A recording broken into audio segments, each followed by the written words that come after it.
Mesdames et messieurs, bonsoir. Dans l'actualité ce soir, nous irons à Bofa pour suivre les travaux de construction du projet de Bel Air Mining. Le chantier avance à grands pas et la société s'active pour répondre aux attentes du contenu local. Une bouffée d'oxygène pour le ministère de la Santé. Il vient de bénéficier d'un important lot d'engins roulants et de matériel informatique, un don de la Banque africaine de développement et de l'OMS. Et puis, autre remise de dons pour le rayonnement du football professionnel. Il s'agit des équipements de terrain destinés au stade de Conakry. C'est une action de la Fondation KPC pour l'humanitaire. Voilà pour les titres. Encore une fois, bienvenue à tous. Pour commencer, ce communiqué conjoint des ministres en charge de la fonction publique et du travail.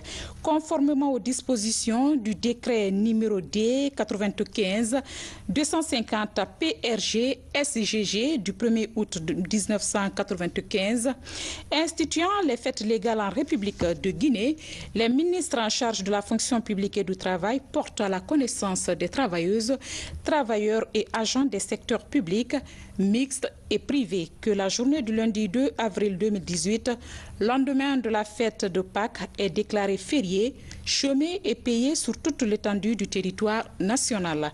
Les ministres en charge de la fonction publique et du travail profitent de cette heureuse occasion pour souhaiter bonne fête à tous les fidèles chrétiens de Guinée. Signé Billy Nankouma Doumbouya. Actualité minière, la société Alufer s'active pour répondre aux attentes du contenu local. Lancé en 2017, les travaux de construction du projet de Bel Air Mining enregistrent de grandes avancées. De la construction du port en passant par celle du quai jusqu'à la cité des travailleurs, tout évolue à la satisfaction de tous. À ce jour, ces chantiers sont à 70% d'exécution. Valérie Talimane. 5 mois avant l'exportation des premières productions minières d'Alufer, les responsables de la société s'activent dans la finalisation des travaux de construction du projet. Sur le terrain, les installations sont presque achevées. Cette cité, par exemple, va servir de base de vie pour les travailleurs de la société Bel Air Mining. De la cité au chantier du port, les installations ont été appréciées. Il y a 1411 employés. Et finalement, il y aura 1161 employés en période de production, donc en période stable. Nous avons dans ce lot plus de 80% d'employés guinéens et nous constatons que le contenu local est en train d'être pris en compte par la compagnie. Avec un coût d'investissement estimé à 200 000 $, la réalisation de ce projet devra permettre à cette société d'exporter la bauxite vers les autres pays. De la zone de stockage, le minerai sera transporté par des convoyeurs jusqu'au quai où devront accoster les bateaux. Sur le site du port, Alufer est à 80% d'exécution des travaux. Le projet évolue très bien. Nous sommes sur la phase de construction et il nous reste 127 jours d'ici la fin de la construction qui va coïncider au départ du premier bateau minéralier ici. On ne visualise aucun problème qui nous empêcherait d'atteindre nos objectifs là. Sur la question de respect du contenu local, Bel Air Mining emploie de nos jours près de 2000 Guinéens. Au-delà de l'emploi que génère cette société minière, en cette phase de construction à Koundindé dans la préfecture de Bofa, les populations riveraines commencent déjà à se frotter la main à cause de nombreuses infrastructures réalisées en leur faveur. Alufer nous a permis d'avoir la construction du poste de santé de Kinyaya, qui fait partie de nos priorités, ainsi que quelques blocs scolaires à Daragwe. Tout cela va en droite ligne avec le PDL de la communauté et qui, à mon sens, satisfait toute la population de Tugnifili.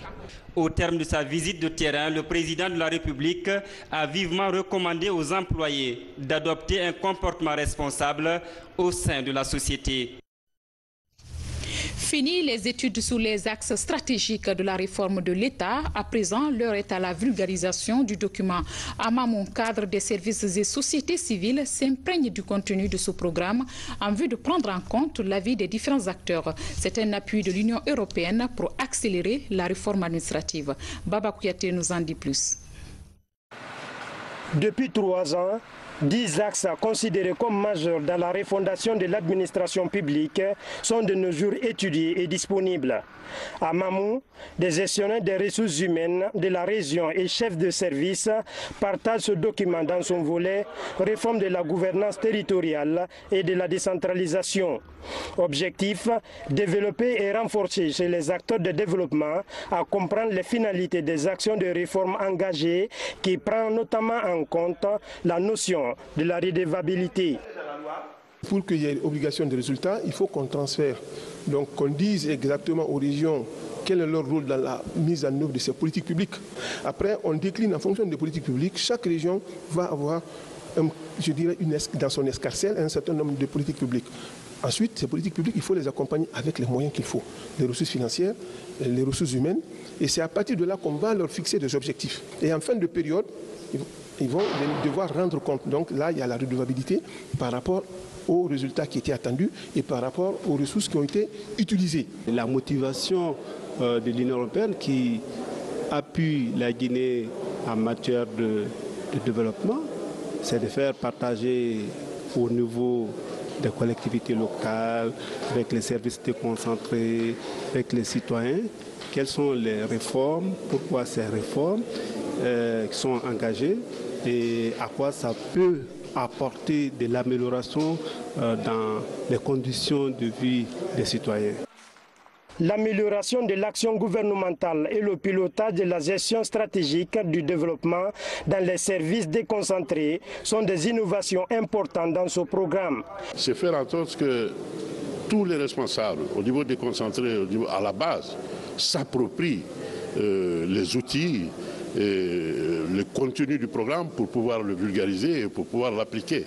Parce que comme on le dit, quand les gens ont la même vision, partagent les mêmes idées, ça devient une force. Quand tout le monde a la même idée, cette idée devient une force matérielle parce que tout le monde bouge en fonction de cela. C'est important aujourd'hui que tout le monde participe à faire en sorte que nous puissions mettre sur place une administration territoriale forte. À l'issue de cette rencontre, une plateforme d'échange et de concertation entre les acteurs sera mise en place pour le suivi constant de la mise en œuvre du programme de réforme. Les experts de la réforme ambitionnent l'accélération et la mise en œuvre de ce programme pour améliorer le cadre de travail des agents publics.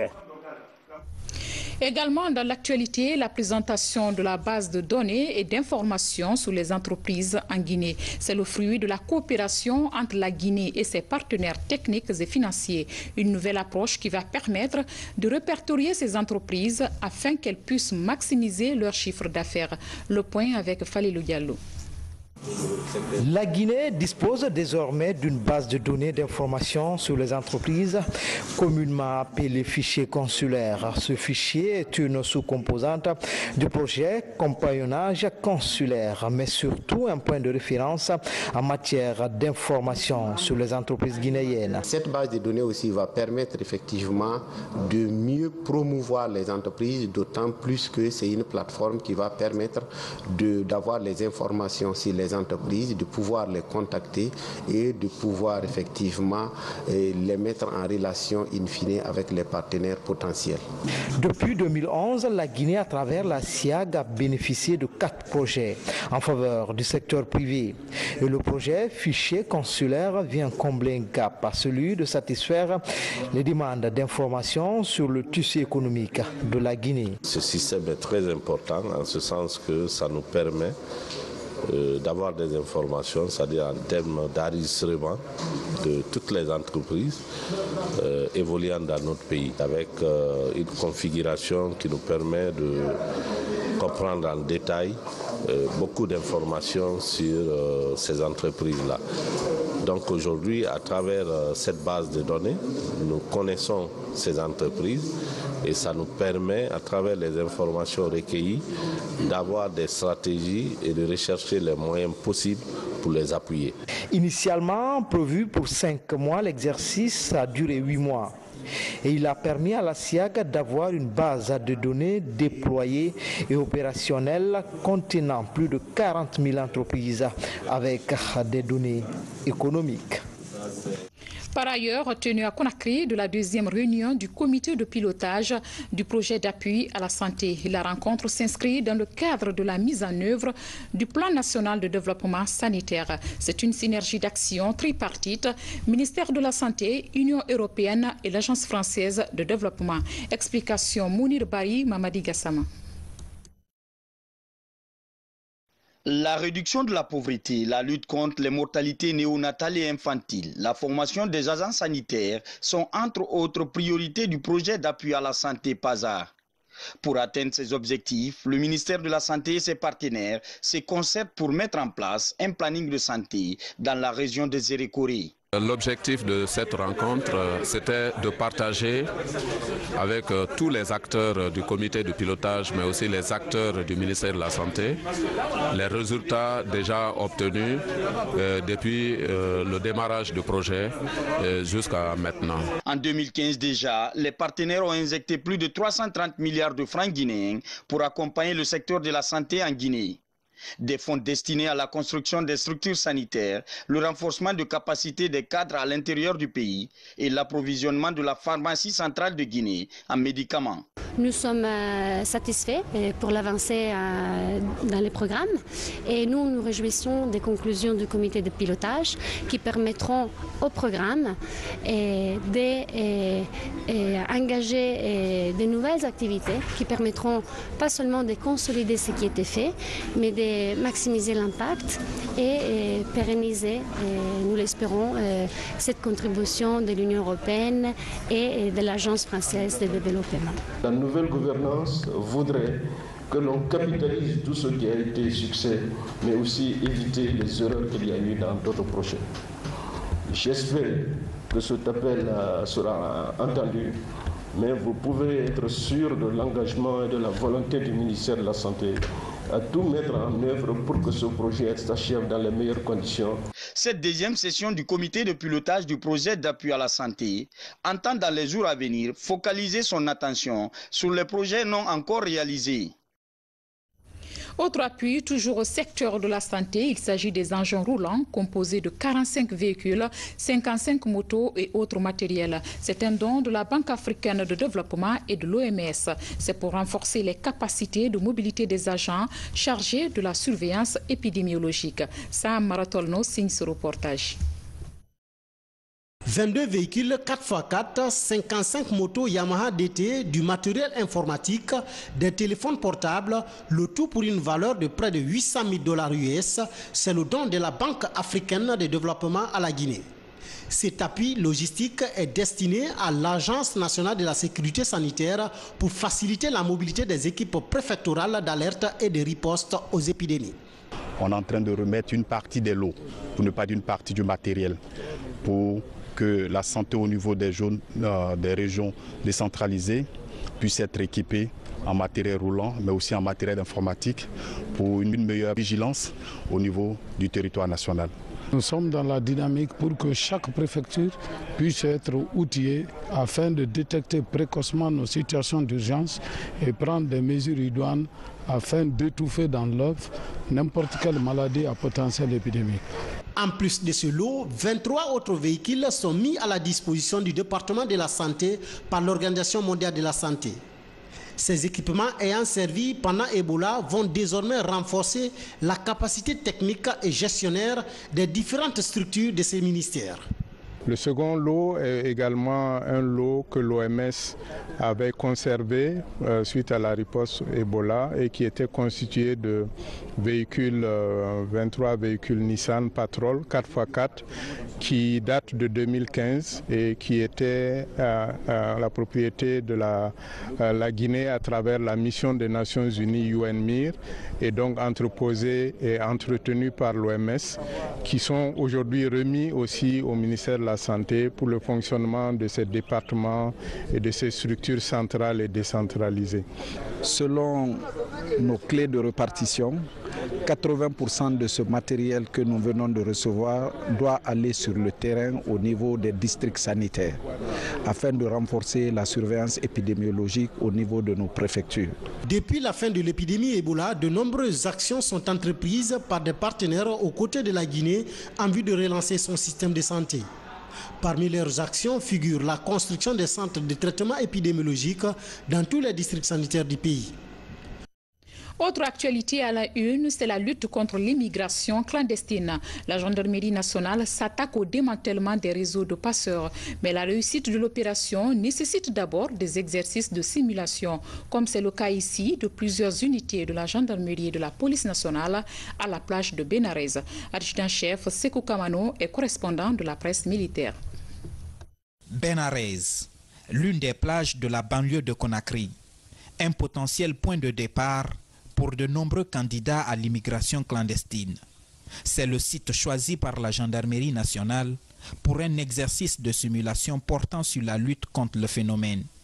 Un entraînement grandeur nature qui couronne la fin du stage des directeurs d'enquête de l'École nationale de la gendarmerie de Sonfonia. Nous avons découvert à travers ce stage les nouvelles techniques d'audition, donc le processus progrès. Nous avons encore appris l'organisation d'une enquête complexe, donc tout ce qui est enlèvement, tout ce qui est trafic de drogue, tout ce qui est immigration clandestine. Nous avons désormais les techniques pour recevoir les candidats à l'immigration, mais aussi démanteler les réseaux des passeurs. Conjointement réalisé avec la police, l'Organisation internationale de la migration et la coopération française, cet exercice a mis en synergie plusieurs unités de la gendarmerie nationale. Au cours de la manœuvre, des opérations d'interception, d'interpellation et de démantèlement des réseaux de migrants ont été simulées par les agents.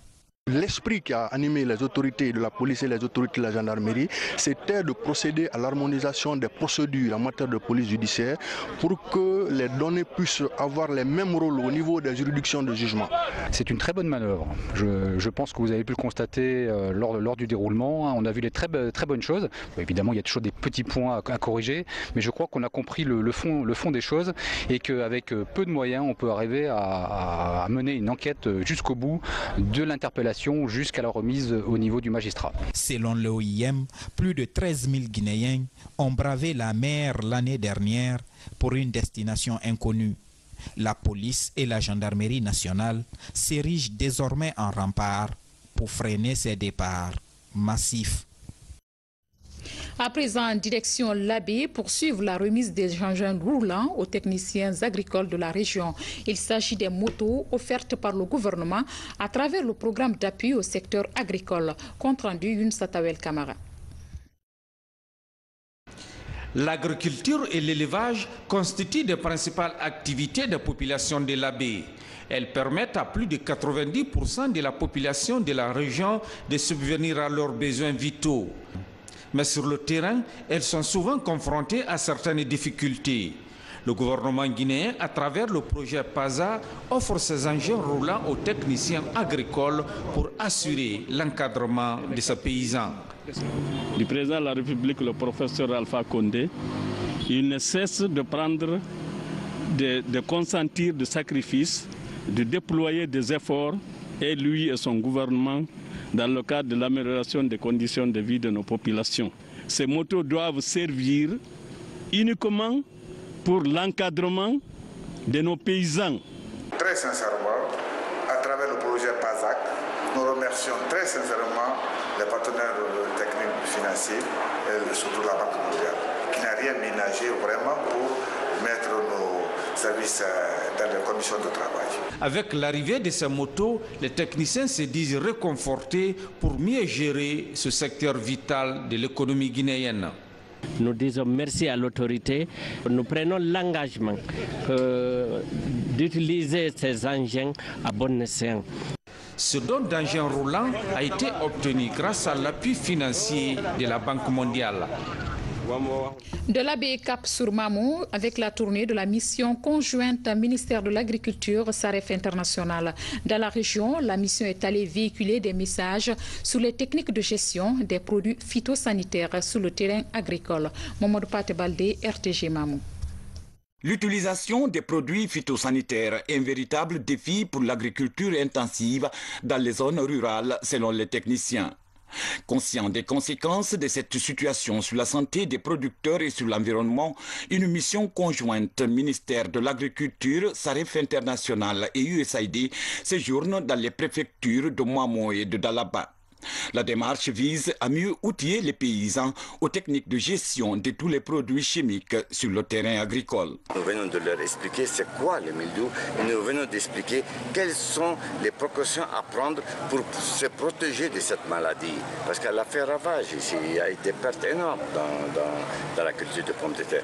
Pour avoir une bonne utilisation de ces produits, il faut que l'agriculteur d'abord se protège lors de l'utilisation de ces produits et lors de toute manipulation avec ces produits.